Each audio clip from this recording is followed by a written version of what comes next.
요한은 예수께서 사랑하시는 그 제자였어요. 요한복음에서 요한복음을 기록했잖아요. 자기 이름을 거기에 넣지 않아요. 그냥 이렇게 쓰기를 좋아해요. 그가 사랑하시던 제자, 예수께서 사랑하시는 제자, 그 제자. 요한은 바로 예수께서 사랑하시는 그 제자였어요. 요한은 예수의 품에 안겨서 의지해서 누워있던 그런 사람이었어요. 예수님이 하늘에 오르신 지, 승천하신 지, 부활하시고 승천하신 지 지금 거의 60년 정도가 됐어요. 얼마나 보고 싶겠어요. 그 품이 얼마나 그립겠어요.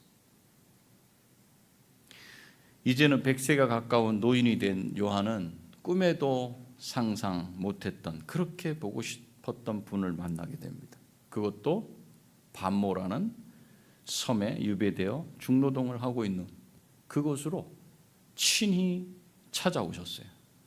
그래서 요한을 찾아오신 예수님의 이야기를 하려고 편지를 쓰는 거예요. 요한이. 그 이야기가 오늘 본문인데 양이 많죠, 그죠? 할 게 많아.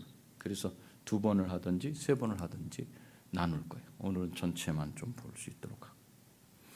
먼저 요한계시록을 기록한 그 기록자는 자기 자신을 뭐라고 표현하는지, 자기 자신을 표현을 해요. 자기 자신을 밝힘으로써 편지를 받는 사람들과 이 편지를 보낸 자가 어떤 관계에 있는지 그를 통해서 서로 확인하고 마음의 문을 열고 편지를 읽게 이렇게 합니다. 그래서 먼저 자신을 밝혀줘요. 어떻게 자기를 이야기하냐면 9절에서 자신을 이렇게 표현하죠. 나 요한은, 이렇게 표현해요. 나 요한은. 당시에 요한이라는 이름을 가진 사람, 지금도 그렇죠. 우리나라에도 요한이라는 이름이 많이 있어요. 성이 다르고 성이 같으면 또 어떤 요한인지 잘 모르잖아요, 그죠? 그런 것처럼 요한이라는 이름을 많이 써요. 근데 이 당시에 요한이라는 이름을 가진 사람이 무수히 많은데 편지 기록자가 나 요한은 이렇게 딱 한마디를 딱 써서 소개하는 것은, 이렇게만 말해도 이 편지를 읽는 사람들이 편지를 보낸 사람이 누군지 잘 알고 있다는 것을 우리가 알 수 있어요. 그렇지 않습니까? 누가 편지를 보내는데 나 아무개는 이렇게 보내면 그 아무개가 누군지 알지 못한다면 그렇게 편지 서두를 쓸 수는 없을 거예요. 그래서 지금 나 요한은 그럴 때 이 편지를 받는 사람들은 요한, 그러면 벌써 그가 누군지를 딱 알고 있는 이런 관계가 형성되어 있는 사람들이라, 첫 번째. 2번째, 거기다 뭐라고 붙이냐면 나 요한은 너희 형제요라고 이렇게 말해요. 우리는 형제라고 말하면 사실 교회에 이제 예수님을 믿고 교회에 처음 나온 분들이 조금 혼동되는 부분이, 하나님을 아버지라고 할 때 이 부분이 잘 안 돼. 말이 잘 안 나. 아버지는 우리 집에 있는데 왜 하나님을 또 아버지라고 그러나, 이거 익숙해지는데 시간이 걸리죠. 그리고 그분이 왜 아버지인지를 아는 데까지 시간이 걸려요. 거기다가 옆에서 자꾸 형제님 그래, 자매님 그래, 형제님 이렇게 말을 쓰면 형제라는 말이 참 어색하네. 이렇게. 왜? 형제는 피를 나눈 사이에 보통 형제지간입니다, 자매간입니다, 이렇게 말하는데 여기서 지금 요한은 너희 형제요 이렇게 말해요. 여기서는 혈연으로 연결된 그것을 말하는 게 아니에요. 비유적으로 사용된 거예요. 그 신약에 보면 베드로 사도도 사도행전에서도 보시면 설교를 할 때 그렇게 말해요. 형제들아, 이런 표현이죠. 형제들아. 그리고 바울 같은 경우는 바울이 쓴 편지 전체에 보면 다 이렇게 표현해요. 형제들아. 거의 대부분 표현할 때 형제들아 이렇게 형제들이라고 불러. 또 예수님의 동생 야고보서를 쓴 누구죠? 야고보도 형제들아 이렇게 표현. 신약을 보면 다른 우리 신약의 이 기록자들도 보면 성도들을 형제들 이렇게 불려요. 형제들. 이 형제들이라는 표현은 그냥 모든 사람들을, 지나다니는 사람, 내 주변에 알고 있는 이웃들을 다 부르는 그 호칭이 아니에요. 형제들 이렇게 부를 때는 그렇게 부르는 호칭이 아니라 이 호칭은 교회 성도를 가리키는 표현이 형제였어요. 교회 성도를 가리키는 표현이 형제. 그래서 요한이 너희 형제요라고, 나 요한은 너희 형제요 이렇게 표현한 것은 이 편지를 받는 사람들이 누군지를 알려줘요. 이 편지를 받는 사람들이 누군가. 옆집 아저씨가 받는 게 아니에요. 이웃집 누가 받는 게 아니에요. 누가 받아요? 교회 성도들이다. 교회 성도들에게 지금 편지를 보내고 있어요. 그래서 요한은 이 편지를 교회 성도들에게 보내고 있어요. 그리고 요한은 자신을 가르쳐서 9절에서 예수의 환난과 나라와 참음에 동참하는 자 이렇게 소개하고 있어요. 이 표현은 잘 봐야 돼요. 중요한 부분. 이 표현은 그냥 우리가 읽을 때 딱 여러분 어떻게 해석이 돼요? 예수의 환난과 나라와 참음에 동참하는 자. 그럼 뭐 이게 뭐가 어려워? 그냥 그렇구나. 쉽잖아요. 왜 쉬운가? 그냥 우리 문법으로 딱 봤을 때 이게 큰 문제가 없고 이해가 딱 되는 것 같아요. 우리가 딱 읽을 때 예수님이 당하시는 환난과 또 예수님의 나라 그리고 예수님이 참으시는 일에 현재 동참하고 있는 자 이렇게 딱 눈에 딱 들어오잖아요. 이렇게 해석할 수가 있어요. 우리 표현을 그대로 가지면. 그런데 이게 바른 해석은 아니에요. 왜냐하면 예수님이 이 땅에 계시는 동안에는 말도 못하게 심한 환난, 역경, 핍박을 당하셨어요. 그리고 그거 다 폭력을 사용하지 않으면서 다 견뎌내시고 참으셨어요.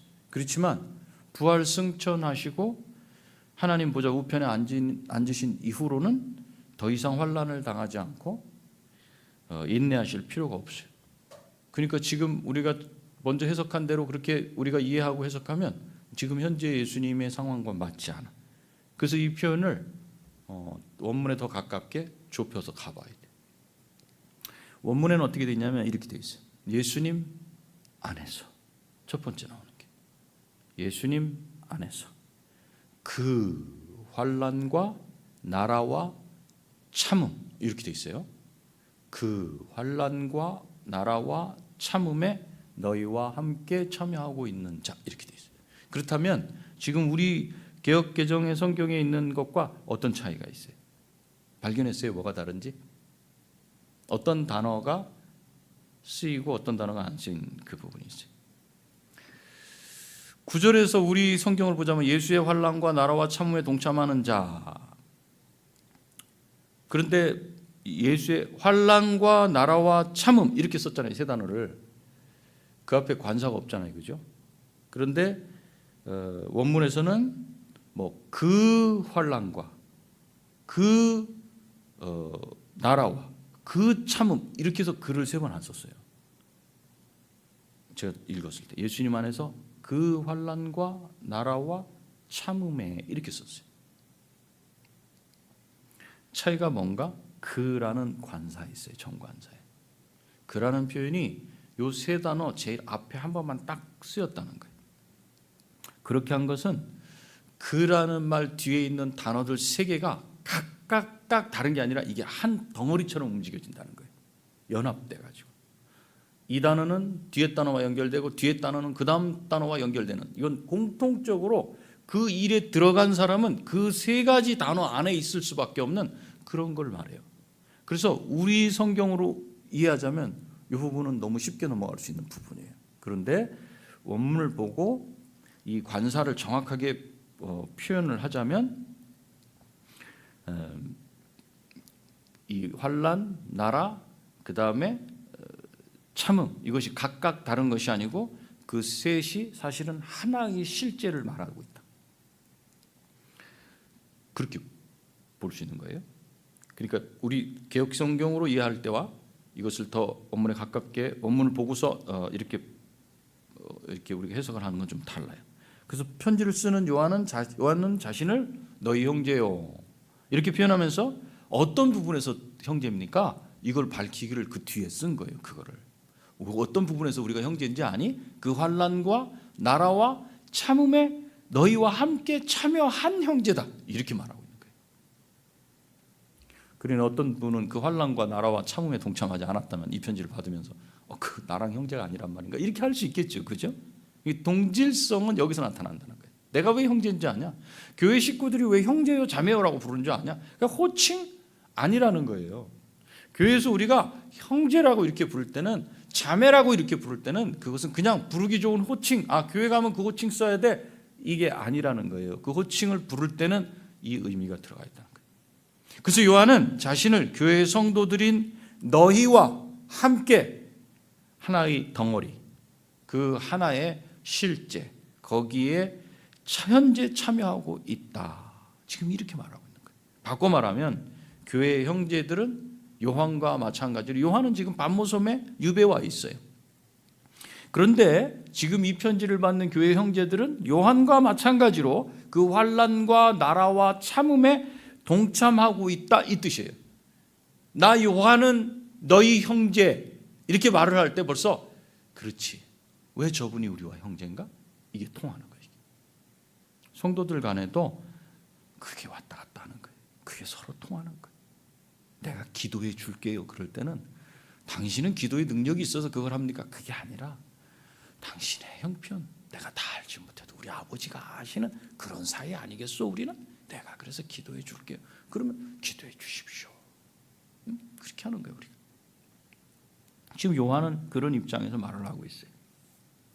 이 말씀을 통해 우리는 당시 요한의 상황과 편지를 받는 성도들의 상황을 알 수 있어요. 어떤 상황 가운데 있어요? 그 당시 교회들은 뭘 당하고 있다? 환난, 들립시스라고 하는 환난을 당하고 있어요. 그 환난을 견뎌내고 참아내야 하는 그런 상황 하에 있다는 거예요. 다 어려운 상황. 그런데 왜 성도들은 요한과 똑같은 환난을 당하며 견뎌야 돼?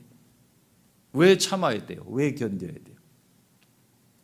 그것은 그들이, 두 번째 단어, 그 나라에 속해 있기 때문에 그래요. 그 나라에 속해 있다는 걸 어떻게 알 수 있는가? 1장 6절에 보면 그의 아버지 하나님을 위하여 우리를 나라와 제사장으로 삼으신, 그랬잖아요. 나라와 제사장으로 삼으신, 우리를 나라와 제사장으로 삼으신 그에게, 그 나라는 1장 6절에서예요. 그 나라는 예수님으로 말미암아 성도들이 속하게 된 나라인 하나님 나라요. 이 나라라는 말은 또 이렇게 바꿀 수 있는 거예요. 백성이라고 바꿀 수 있어요. 예수님 때문에 내가 속하게 된 하나님 자녀, 하나님 백성, 그것을 말해요. 그래서 하나님의 나라에 속하게 된 하나님 백성인 성도들은 이 땅에서 살아갈 때 환대를 받기보다는 미움을 받을 수밖에 없고, 그것이 이상한 일이 아니에요. 교회를 향해 손가락질을 하고 교회를 향해 핍박하고 돌을 던지고 압박하는 것이 이상한 일이 아니라 그것은 당연한 거예요. 왜요? 이 나라에 속해 있지 않기 때문에 그래요. 이 나라에 속해 있지 않기 때문에. 그래서 하나님 나라 그 백성에게 따라오는 게 뭔가? 그게 참음이에요. 참. 환난, 그런데 나는 하나님 나라에 속해 있고 하나님 백성이야? 그럼 따라오는 게 참아야 되는 거예요. 그래서 이 세 단어가 하나로 연결이 되는 거예요. 성도로 살아가면서 이 세상에서 미움을 받지 않고 편하게 살아가려고 하는 것은 그게 오히려 이상한 일이에요.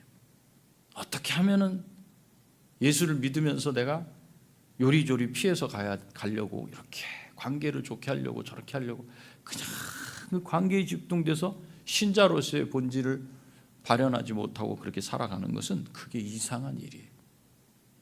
그리고 이 세상에서 성도들을 향한 미움이 심해지게 되면 성도들은 그것을 겪게 돼요. 그것이 뭔가 환난이에요. 환난.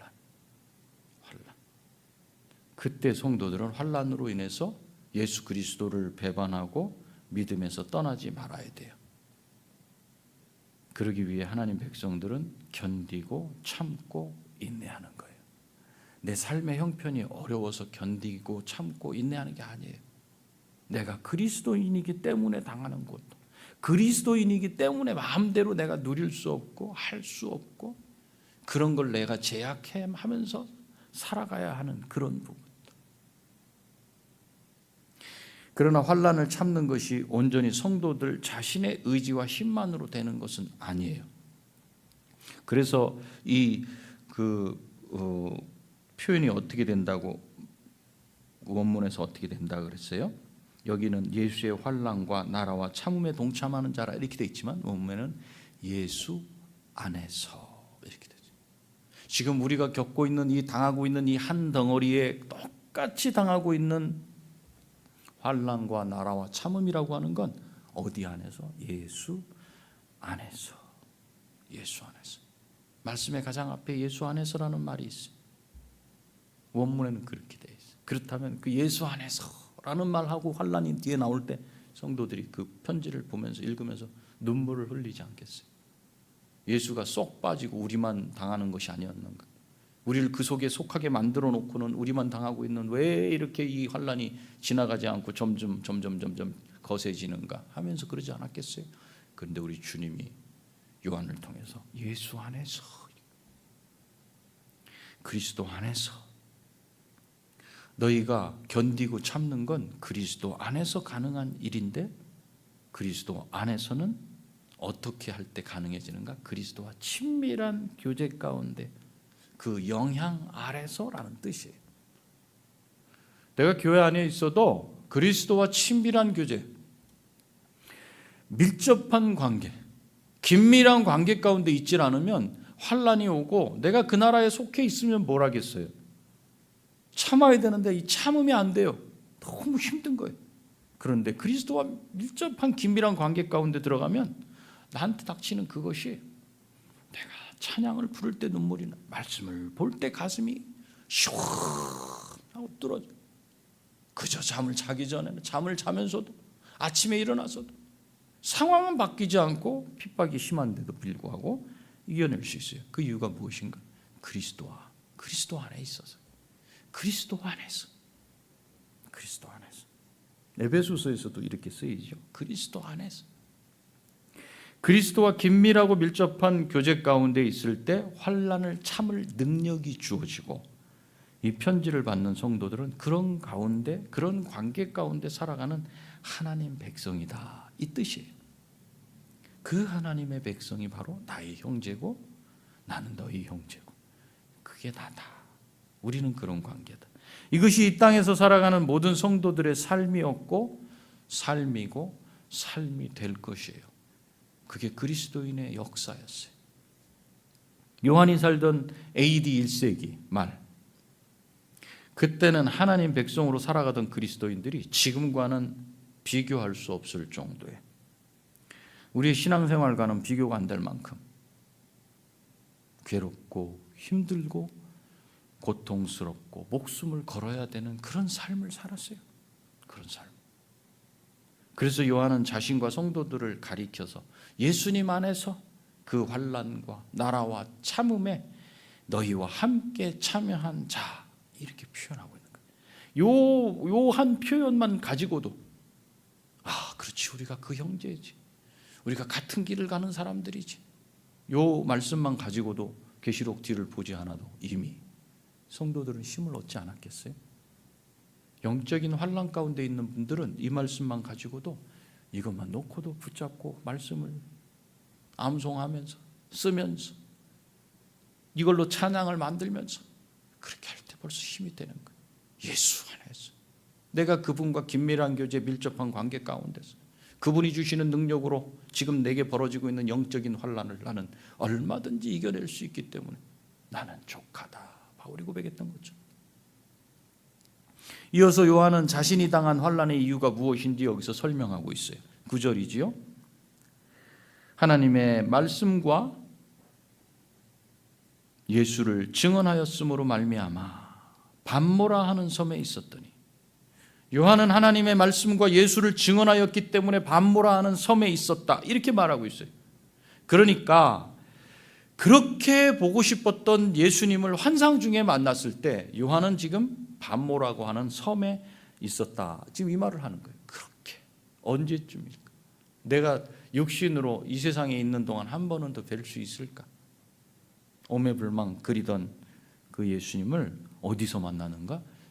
유배지에서 만났죠. 열심히 말씀을 전하고 막 그렇게 할 때가 아니라 유배지에서 중노동을 하면서 그러고 있었을 때 반모라고 하는 섬에 있었는데 이 섬은 설명했지만 튀르키예의 남동쪽, 서남쪽, 튀르키예가 이렇게 길게 돼 있잖아요. 시리아 쪽부터 시작해서 이렇게 서쪽, 남쪽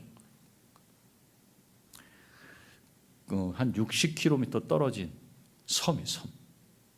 주로 돌로 이루어진 작은 섬이에요. 우리나라의 뭐 영종도 이 정도 크기라 그래요. 울릉도의 절반. 그 당시에는 이곳은 정치적인 죄수들을 유배시키는 그 유배지였어요. 요한이 어떻게 이곳에 와 있는지는 알 수 없어요. 그렇지만 그가 왜 이 섬에 있는지는 분명해. 어떻게 와 있는지는 알 수 없다는 건 그가 여기 와서 무슨 일이 발생돼 갖고 그냥 이렇게 살고 있는 건지, 아니면 오기 전에 어디서 무슨 일이 발생돼 갖고 이렇게 여기까지 오게 됐는지 그건 모르지만 이유는 분명하다는 거예요. 왜인지. 그것은 그가 하나님의 말씀과 또 예수를 증언했기 때문이었어요. 요한은 하나님의 말씀을 전파하고 가르쳤고, 예수가 누구신지, 그가 하나님의 아들이다, 그가 구세주다, 그가 메시아다, 그가 구원자다, 이거를 가르쳤기 때문에 여기 지금 반모섬에 올 수밖에 없었다고 본인이 온 이유를 이렇게 밝히고 있어요. 그리고 요한이 환상 가운데 예수님을 만난 날은 언제였는가? 주일이었어요. 여기 10절에 주의 날에 이렇게 돼 있죠. 이 주의 날이라고 하는 건 예수님이 부활하신 날, 그날을 말해요. 그날 모여서 함께 예배하는 그 주의 날에 내가 성령에 감동되어 내 뒤에서 나는 나팔소리 같은 큰 음성을 들으니, 여기에 나오는 단어가 성령에 감동되어, 이 단어가 딱 나오면 거기서부터 환상이 하나 시작된다 그랬잖아요. 그래서 처음은 예수님을 만나는 환상이 3장 끝까지 된다 그랬어요. 4번의 이 성령에 감동된다 이 이야기가 나온다 그랬어요. 그래서 4번의 환상이 계시록에는 나온다. 10절 주일이었는데 그날에 요한이 상상도 못했던 분이 요한의 뒤쪽이야. 눈으로 앞에 나타난 게 아니라 뒤쪽에서 나팔소리 같은 큰 음성으로 이렇게 말씀하셔요. 11절 내가 보는 것을 두루마리에 써서 7교회에 보내라. 그래서 요한은 음성을 듣고 말씀하는 분이 누구신지 알고 싶어서 몸을 돌려서 바라봐요. 그리고 그가 본 그분의 모습을 12절부터 16절까지 자세하게 쭉 설명. 이 부분을 오늘 저는 자세하게 설명을 하지 않는다는 거. 다음 주에 더 설명을 해야 되기 때문에. 그래서 이제 12절 16절인데 요한은 지금 누가 말하고 있는지 보려고 몸을 돌이켰어요. 그런데 막상 요한의 눈에 들어온 장면은 그분이 딱 들어온 게 아니라 첫 번째 나타난 것은 그분이 아니었어요. 7 금초대였어요. 그리고 그분은 보니까 7 금초대 사이에 계셨어요. 거의 돌로 이루어진 그런 섬에 어떻게 갑자기 7개의 금초대가, 금초대라면 칼라로 나타났다는 얘기예요. 색깔이 있게. 그것이 어떻게 나타날 수 있고 요한의 눈에 띌 수가 있었겠어요. 그 이유를 요한은 10절에서 내가 성령에 감동되어 이렇게 표현하는 거예요. 성령에 감동되어서 이것을 볼 수 있었다는 거예요. 여기서 감동됐다는 말은 성령 안에서라는 뜻이에요. 성령 안에서. 새 번역에서는 성령에 사로잡혀 이렇게 나와요. 그러니까 성령 안에서가 과연 무슨 뜻인가? 이 표현은 성령의 능력으로 또는 성령에 이끌려 이런 의미예요. 다시 말하면 성령의 영향을 받아서, 성령에 사로잡혀서, 성령에 사로잡히고 성령에 이끌리고 성령의 영향을 받으면 사람이 어떻게 바뀌냐면 평상시에 자기가 들을 수 있는 것 이상을 들을 수가 있어요. 볼 수 있는 것과 들을 수 있는 게 우리가 한계가 있어요. 여긴 소리가 엄청나게 큰 소리와 엄청나게 작은 소리가 있는데 우리가 들을 수 있는 데시벨의 한계가 있어요. 거기까지. 보는 것도 마찬가지예요. 거기까지. 그런데 성령의 능력, 성령의 이끌림, 성령의 영향 아래 들어가면 그것을 초월하도록 성령께서 변화시켜 주시기 때문에 사람의 눈이나 귀로는 평상시에는 볼 수 없고 들을 수 없던 것들을 보고 들을 수 있도록 바꿔주시는 거예요. 그래서 볼 수 있는 게 환상이에요. 그렇기 때문에 성령 안에서 무엇을 듣거나 보게 되는 건 가상현실이 아니에요. 우리가 뭔가를 쓰고서 보는 그런 거 아니야. 그런 게 아니고 현실과 이거는 사실이고 실제다 이거예요. 이런 사실과 실제를 보고 듣는 것을 성경에선 이상 혹은 환상 이렇게 말해요.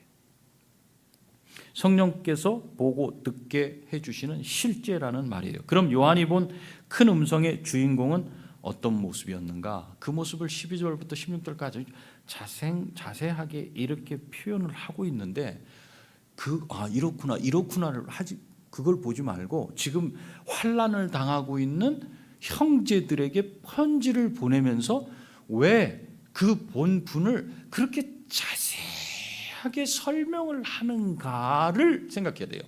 왜 요한은 이렇게 기록을 하려고 그랬을까? 나 그분 봤다, 만났다.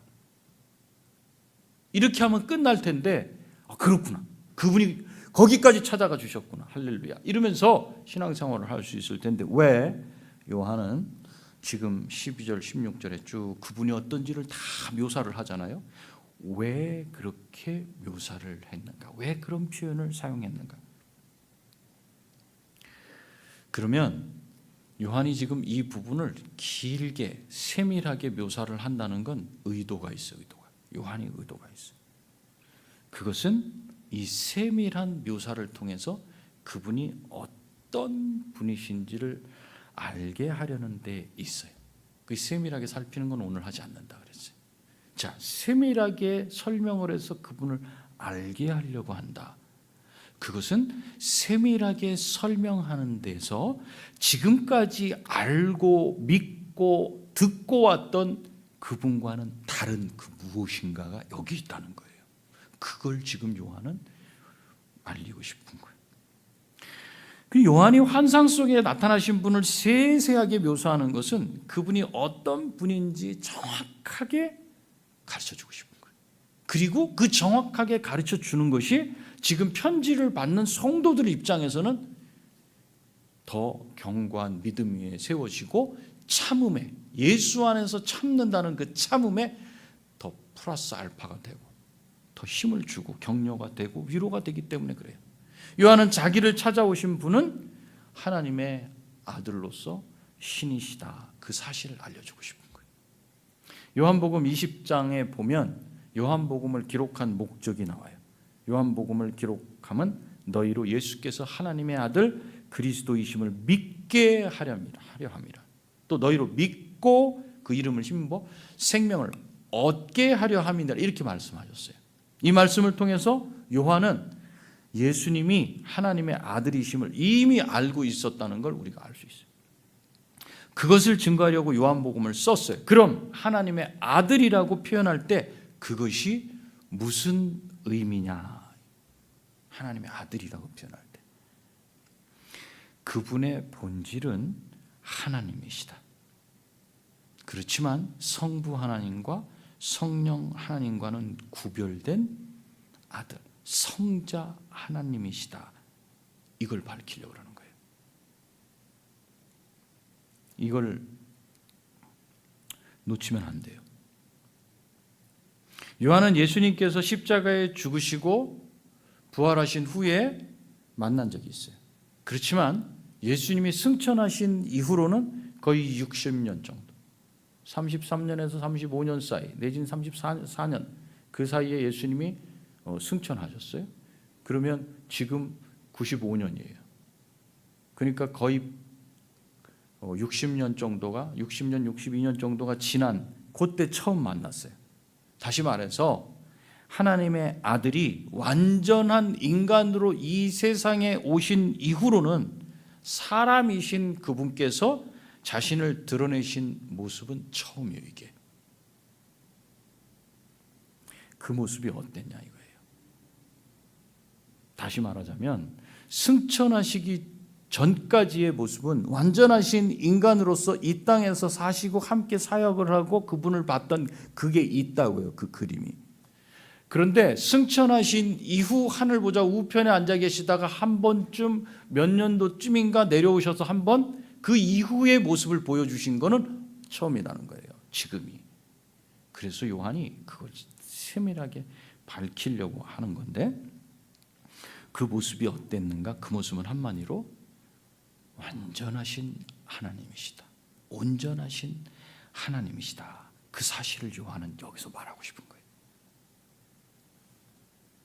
이 모습은 요한이 예전에 자기가 예수님의 품에 기대고 있었던 그분의 모습이 아니었어요. 그때도 하나님의 속성은 변함없이 가지고 계셨어요. 그래서 죽은 자 살리고 병든 자 고치고 앉은뱅이 일으켜 세우고 눈먼 자 눈뜨게 하고 말 못하는 자 말하게 하고 귀 열리게 하시고 나병한 자 다 고치시고 오병이어 사병이어 다 일으키시고 5,000명 4,000명을 다 먹이셨잖아요. 하나님의 능력이 있었어요. 그렇지만 하나님의 위엄과 영광을 온전히 갖추고 있었던 모습은 그때는 아니었어요. 왜? 바리새인이고 서기관이고 그냥 뭐 다 너도 사람 나도 사람 다 똑같은 인간 아니냐, 함부로 대하고 막 그러지 않았습니까? 감히 범접할 수 없는 어떤 그런 모습이 안 보였어요. 말씀의 권위로서만 이렇게 나타냈어요. 그런데 지금 예수 그리스도는 그때와는 전혀 다른 모습을 갖고 계신 거예요. 이분은 하나님으로서 신의 속성은 변함없이 갖고 있지만 신의 영광과 위엄을 온전히 지니고 그리고 지금 인간의 모습, 그 모습으로 나타나신 거예요. 이런 모습을 요한이 처음 본 거예요. 그러니 다른 모든 걸 제쳐두고 요한은 꼭 이걸 썼어야 되는 거예요. 이 표현을 꼭 길게 했어야 돼요. 그래서 요한은 이런 하나님이신 예수님의 모습을 보자마자 어떻게 됐어요? 17절에 가니까 어떻게 됐습니까? 내가 볼 때에 그의 발 앞에 엎드러져 죽은 자 같이 되며 이렇게 말해요. 이 표현은 구약에서부터 나왔어요. 쭉 다니엘서 8장 18절에 가니까 그가 내게 말할 때에 내가 얼굴을 땅에 대고 엎드려 깊이 잠들매 그가 나를 어루만져서 일으켜 세우며, 또 10장 8절 9절에 그러므로 나만 홀로 있어서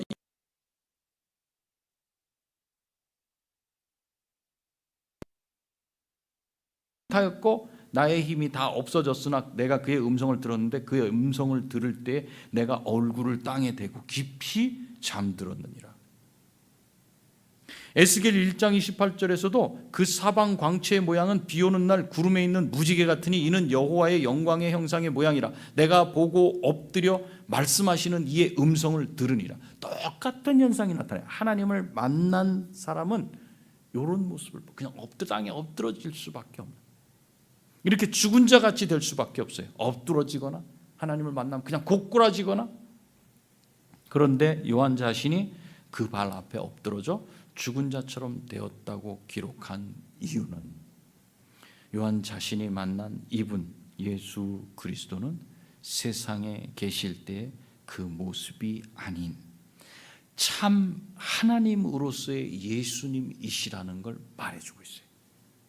혹여라도 환난 가운데 있고 교회의 박해 가운데 오늘 죽네 내일 죽네 걱정 근심하고 염려하고 있는 그 성도들에게 그분은 참 하나님이시라는 걸 요한은 그들에게 전해주고 싶어요. 그 의도를 가지고 지금 이 말씀을 해요. 한번 생각해 보세요. 요한이 딱 돌아섰을 때 그분을 만났어요. 이 지상에 있을 때 그분, 그 품에 안겼던 그분을 만났어요. 그랬을 때 표현이 어떤 표현이 있었겠어요? 별의별 말을 다 하지 않았겠어. 얼마나 반갑던지 그 감정에서 일어나는 이런 말 저런 말, 내가 그냥 뭐 이렇게 됐고 말하고 싶은 그런 상황이 다 있는데 그거 다 빼버렸어요. 요것만 싹 넣었어요. 다만 그분 발 앞에 납작 엎드러져 죽은 사람과 같이 되었다. 그러면 벌써 구약을 알고 있는 이 성도들은 이미 하나님을 만난 이렇게 돼. 근데 그분이 누군지 아니? 그분이 이제 다시 오시리라고 하는 예수 그리스도. 그분이 온전하신 하나님의 형상으로 나타나셨는데 내가 그냥 엎드러져 있을 수밖에 없어. 다니엘이 그랬잖아, 그지? 에스겔이 그랬잖아, 그지? 신앙의 우리 선배들이 다 하나님을 만나면 그 앞에 나는 죽었네 하며 엎드러지지 않았니? 그분을 만났다. 그분이 바로 하나님이시라라는 걸 분명하게 전달하려는 의도에서 지금 이 부분을 쓴 거예요. 이제 세부적인 건 또 천천히 살펴보는 걸로 하고, 그리고 마지막 부분은 그분이 하신 말씀이에요. 이제 이 요한을 무엇을 하라고 이제 설명하면서 이 17절, 18절은 이분이 누구신지를 말씀하신 게 나와요. 17절, 나는 처음이요 마지막이니 내가 사망과 음부의 열쇠를 가졌다. 그리고 이분은 오른손에 7뼈를 붙잡고 계시다. 그리고 그 7뼈이 뭐라 그래요? 7뼈 20절에 설명하고 있죠. 7교회의 사자요 7촛대는 7교회니라. 이 말씀. 이건 뒤에서 또 다시 설명해. 이 말씀을 제가 맺을게. 오늘 말씀을 통해서 우리가 알 수 있는 것은 뭡니까? 요한이 뭘 강조해요? 예수 그리스도가 누구시냐를 분명하게. 그분이 누구시다? 하나님의 아들이시다. 완전하신 하나님이시다. 복음서에서는 예수 그리스도가 사람으로서 구원자로서 하신 일들을 상세하게 기록했어요. 이제 요한계시록에서는 하나님이신 예수 그리스도를 자세하게 그분이 하신 일과 이루신 일을 기록하고 있어요. 이분은 사망과 음부의 열쇠까지도 가지고 있어요. 그렇기 때문에 세상이 아무리 교회를 뒤흔들고 핍박을 해도 교회가 흔들리는 것 같고 교회가 연약한 것 같고 힘이 없는 것 같고 안 되는 것 같지만 흔들리지 않아요. 예수 그리스도께서 붙잡고 계시기 때문에 함부로 말을 할 수 없어요. 이 말씀을 보고 듣고 읽고 있던 핍박받던 그 당시 교회 성도들이 얼마나 힘이 됐겠어요. 죽음이 두려웠겠어요? 핍박이 두려웠겠어요? 환난이 두려웠겠습니까? 교회의 주인은 예수 그리스도십니다. 그렇기 때문에 교회의 주인이시기 때문에 그 권한을 가지고 이제 2장 3장에서 7교회를 칭찬하시잖아요. 그죠? 또 책망하시잖아요. 왜 그러실 수 있는가? 교회의 머리시고 교회의 주인이시기 때문에 그래. 이것을 잘했다. 이것은 책망하신다. 하지 말아라. 뭘 버렸다.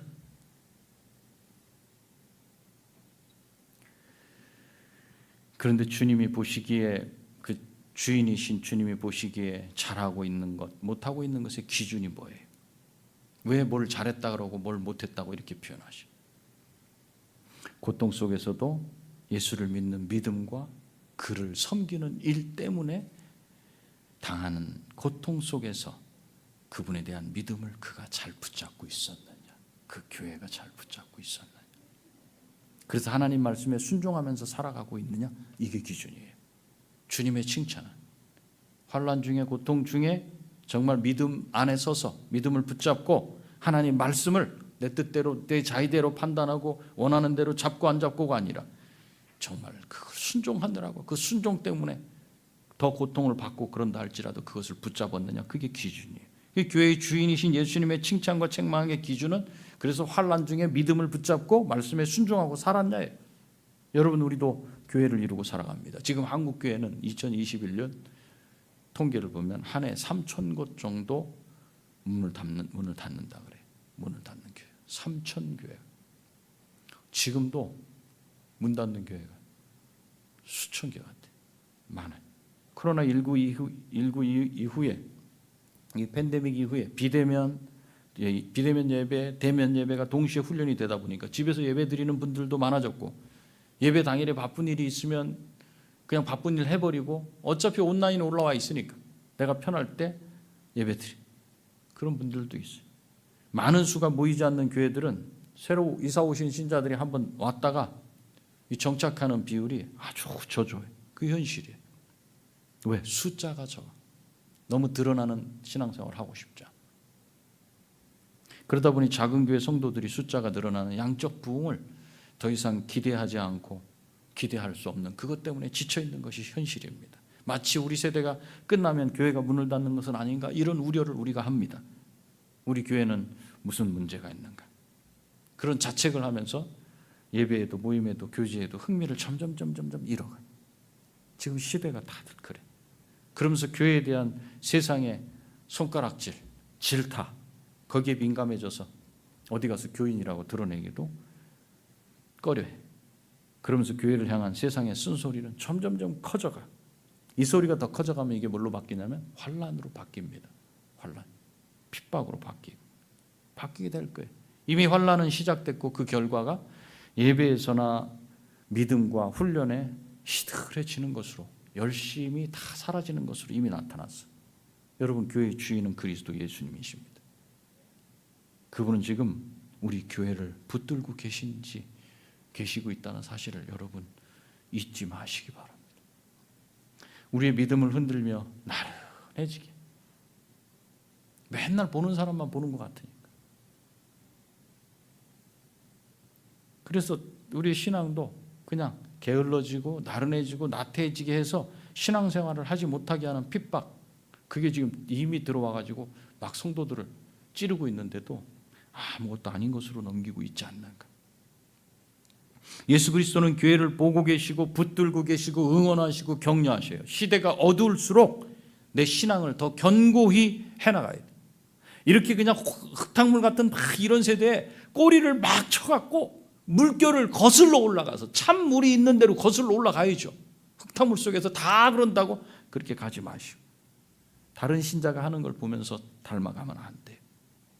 흔들림 없이 그 말씀을 따라서 신앙생활을 해나가는 정직한 신자를 닮아가고 예수 그리스도를 닮아가면서 교회를 잘 세워야 할 책임을 우리는 가지고 있고, 그걸 다 해야 돼요. 왜? 교회의 주인이 예수 그리스도시기 때문에. 예수 그리스도는 칭찬을 하실 때 바로 그걸 가지고 칭찬하시기 때문에. 이 복을 우리가 다 받고, 이 하나님의 예수 그리스도가 우리의 주인이시라는, 교회를 붙들고 계시다는 이 사실을 여러분 모두가 기억하면서 지금 우리가 어떤 길을 가야 될지를 분명하게 결단하시고 주님의 칭찬을 다 듣는 우리 교회 성도들이 되시기를 간절히 바랍니다. 기도하시겠습니다. 좋으신 하나님 아버지, 요한이 환난 가운데 있는 성도들에게 그렇게 알리고 싶었던 것이 이 땅에 있었던 예수 그리스도, 그분이 참 하나님이시고 영광과 존귀의 모습으로 나타나셨다는 그 모습을 보게 하셔서 이 편지를 보는 자들, 읽는 자들, 듣는 자들이 모두 그 환난과 핍박 가운데서도 일어서서 다시 힘을 내서 죽음을 두려워하지 아니하고 믿음 안에 굳게 세워지기를 바라는 요한의 간절한 마음과 예수 그리스도의 당부와 바람이 힘을 잃지 않고 위로를 주시고 다시 격려를 하시며 신앙의 길을 꿋꿋이 걸어갈 수 있도록 하시는 힘으로, 위로로 오늘 우리에게 전달해 주심에 감사합니다. 우리가 믿음으로 이 길을 갈 수 있도록 복을 내려 주시옵소서. 우리 성도들, 3번 무지개교회에 속한 성도들이 모두 이 길을 갈 수 있도록 복을 내려 주시옵소서. 예수님의 존귀하신 이름으로 기도드립니다. 아멘. 하늘에 계신 우리 아버지여, 이름이 거룩히 여김을 받으시오며 나라가 임하시오며 뜻이 하늘에서 이루어진 것 같이 땅에서도 이루어지이다. 오늘 우리에게 일용할 양식을 주시옵고 우리가 우리에게 죄 지은 자를 사하여 준 것 같이 우리 죄를 사하여 주시옵고 우리를 시험에 들게 하지 마시옵고 다만 악에서 구하시옵소서. 나라와 권세와 영광이 아버지께 영원히 있사옵나이다. 아멘. 네, 수요 집회 마쳤습니다. 금요 기도회 때 뵙도록 하겠습니다. 평안한 밤 되시기 바랍니다.